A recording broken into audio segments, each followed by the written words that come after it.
भगवान विष्णु महेश की लीलाएं समझ से परे हैं। भगवान श्री राम के हाथों रावण की मृत्यु भी विष्णु लीला का ही एक अंश है, जिसे तब रच दिया गया था जब इक्ष्वाकु वंश के 17वें राजा मंधाता अयोध्या में राज किया करते थे। परंतु रावण की मृत्यु गाथा की पटकथा लिखी इक्ष्वाकु वंश के 21वें राजा अनरण्य ने। दरअसल वाल्मीकि रामायण के अनुसार चक्रवर्ती सम्राट मंधाता बहुत ही शूरवीर और प्रतापी राजा थे। मंधाता का जन्म दुर्घटनावश अपने पिता यवनाश के पेट के दाएं हिस्से से तब हुआ जब उन्होंने भूलवश वो पवित्र यज्ञ जल ग्रहण कर लिया जो पुत्र प्राप्ति के लिए उनकी पत्नी को पीना था। जन्म के पश्चात जब इंद्र ने उन्हें अपनी गोद में उठाया तब उन्होंने कहा कि मम इयम धाता, अर्थात मैं हूँ इसका रखवाला। और यहाँ से हुआ इक्ष्वाकु वंश के 17वें राजा का नामकरण मंधाता। मंधाता बहुत ही ज्ञानी और प्रतापी राजा थे। वेद और सैन्य विज्ञान का ज्ञाता बनने के पश्चात उन्होंने भगवान शिव से अभेद्य पाशुपतास्त्र प्राप्त किया।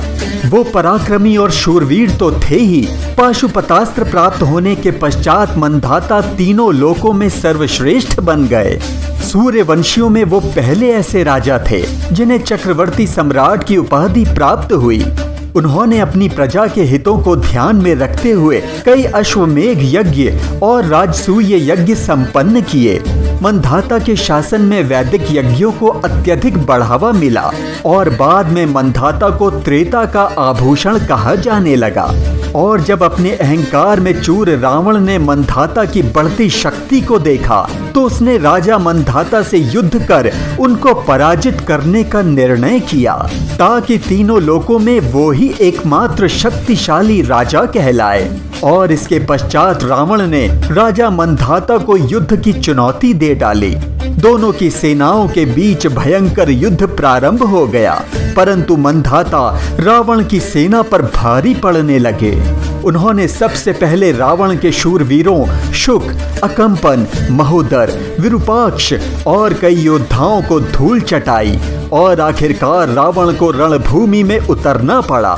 दोनों के बीच प्रलयंकारी युद्ध प्रारंभ हो गया। जब रावण ने अपने सामने साक्षात खड़ी पराजय को देखा तब उसने मंधाता पर प्रहार करने के लिए ब्रह्मास्त्र को प्रत्यंचा पर चढ़ा दिया। ये देख मंधाता ने भी ब्रह्मास्त्र के प्रति उत्तर में पाशुपतास्त्र को अभिमंत्रित करना प्रारंभ कर दिया। तीनों लोकों में कंपन प्रारंभ हो गया। दोनों अस्त्रों के भीषण प्रहार को रोकने के लिए ऋषि पुलस्त्य और ऋषि गालव प्रकट हुए और उन्होंने दोनों को समझाकर युद्ध रोकने के लिए कहा।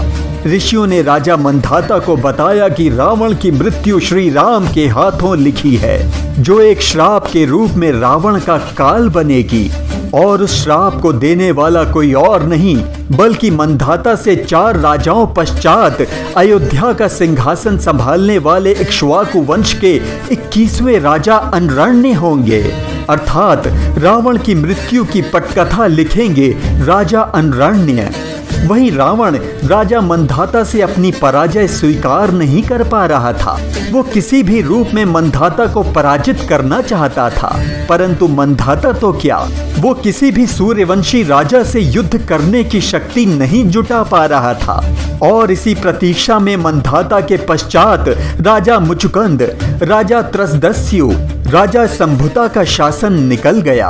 अब आया इक्ष्वाकु वंश के 21वें राजा और राजा संभुता के पुत्र राजा अनरण्य का शासन काल। अब रावण बढ़ा राजा अनरण्य को पराजित करने की दिशा में। मार्ग में जितने भी राज्य पड़े सभी ने रावण के समक्ष बिना युद्ध लड़े पराजय स्वीकार कर ली, परंतु राजा अनरण्य ने रावण की चुनौती को स्वीकार किया और दोनों के मध्य भीषण युद्ध प्रारंभ हो गया। देखते ही देखते रावण राजा अनरण्य पर भारी पड़ने लगा और अंत में रावण के एक प्रहार से अनरण्य बुरी तरह घायल हो गए। प्राण निकलने से पूर्व उनका शरीर धरा पर पड़ा अंतिम सांसें गिन रहा था कि तभी रावण उनके निकट गया और उनके शरीर पर पैर रखकर अट्टहास करने लगा। ये देख राजा अनरण्य ने रावण से कहा कि हे रावण, युद्ध भूमि में तूने एक मृत्यु को प्राप्त होने वाले योद्धा का अपमान किया है। तू अपने को अमर समझने की भूल मत कर, तेरी मृत्यु अटल है।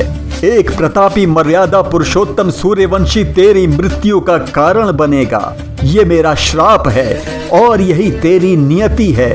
इसके पश्चात राजा अनरण्य ने प्राण त्याग दिए और उनका दिया श्राप मृत्यु बनकर रावण के चारों ओर मंडराने लगा। और जैसे जैसे समय चक्र बढ़ता रहा, रावण अपनी मौत खोजता रहा और आखिरकार वो समय आ ही गया जब भगवान विष्णु ने श्री राम के रूप में राजा दशरथ के पुत्र रूप में अवतार लिया और रावण अपनी मौत का मार्ग स्वयं तय करता हुआ प्रभु श्री राम की पत्नी देवी सीता का हरण कर बैठा। और देवी सीता का हरण भी मात्र एक घटना नहीं थी, बल्कि ये वो श्राप था जो देवी सीता के पूर्व जन्म वेदवती ने रावण को दिया था। अर्थात ये वो कड़ियां थीं जो रावण की अंतिम यात्रा का मार्ग तय कर रही थी। दरअसल एक पौराणिक कथा के अनुसार देव बृहस्पति के पुत्र ब्रह्म ऋषि कुशध्वज की पुत्री वेदवती भगवान विष्णु की भक्ति में इतना लीन हो गई कि उनसे विवाह करना ही उसका एकमात्र उद्देश्य बन गया। इसलिए वेदवती जंगल में रहकर विष्णु जी की तपस्या करने लगी और आखिरकार उसकी तपस्या से प्रसन्न होकर विष्णु जी प्रकट हुए और उससे वर मांगने को कहा। तब वेदवती ने भगवान विष्णु से विवाह करने की इच्छा जताई। भगवान विष्णु ने कहा कि इस जन्म में यह संभव नहीं, परंतु तुम्हारे अगले जन्म में मैं तुम्हारा पति अवश्य बनूंगा। वरदान प्राप्ति के पश्चात वेदवती विष्णु जी की पूजा अर्चना में और अधिक समय व्यतीत करने लगी। तभी एक दिन रावण उस मार्ग से निकला और उसकी दृष्टि वेदवती पर पड़ी। वो उसकी सुंदरता पर मोहित हो गया और उससे विवाह करने की इच्छा जताई, परंतु वेदवती ने मना कर दिया। ये देख रावण क्रोधित हो उठा और वेदवती के बाल पकड़कर उन्हें काट दिया। अपने सम्मान में कुठारा घात देख वेदवती ने रावण को श्राप देते हुए कहा कि एक दिन मैं तुम्हारी मृत्यु का कारण बनूंगी। और ये कहते हुए वेदवती रावण से बचने के लिए अग्नि में कूद गई और अगले जन्म में वेदवती ने राजा जनक के यहाँ सीता के रूप में जन्म लिया और रावण द्वारा माता सीता का हरण उसके ताबूत में अंतिम कील साबित हुआ। वेदवती और देवी सीता दोनों ही माँ लक्ष्मी की अवतार मानी जाती हैं। तो दोस्तों, ये थी आज की अद्भुत गाथा। अगर वीडियो अच्छा लगा तो लाइक, शेयर और बेल आइकन दबाकर चैनल को सब्सक्राइब अवश्य कीजिएगा। जय श्री राम।